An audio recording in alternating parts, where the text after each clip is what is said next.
સુરતમાં ટ્રેનમાં ડ્રગ્સની હેરાફેરીનો પર્દાફાશ થયો। નિઝામુદ્દીન ટ્રેનમાં મહિલા ડ્રગ્સ સાથે ઝડપાઈ। સુરત રેલવે સ્ટેશન પર ડીઆરઆઈની મોટી કાર્યવાહી। 6.5 કરોડની કિંમતનું ડ્રગ્સ મળી આવ્યું છે। ટ્રોલી બેગમાં ગુપ્તખાનું બનાવી તેમાં ડ્રગ્સ છુપાવવામાં આવ્યું હતું। નાસિકને 45 વર્ષીય મહિલાની ધરપકડ કરવામાં આવી છે। મહિલા ડ્રગ્સ લઈ મુંબઈ જતી હોવાનો પણ ખુલાસો થયો। ડ્રગ્સ ક્યાંથી લાવી અને મુંબઈ કોને સપ્લાય કરવાની હતી તે દિશામાં પણ તપાસ શરૂ કરાઈ છે। સુરત રેલવે સ્ટેશન પર ડીઆરઆઈની મોટી કાર્યવાહી। 6.5 કરોડની કિંમતનું ડ્રગ્સ મળી આવ્યું છે।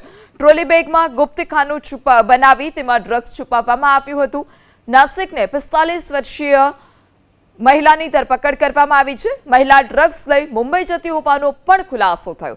ડ્રગ્સ ક્યાંથી લાવી અને મુંબઈ કોને સપ્લાય કરવાની હતી તે દિશામાં પણ તપાસ શરૂ કરાઈ છે।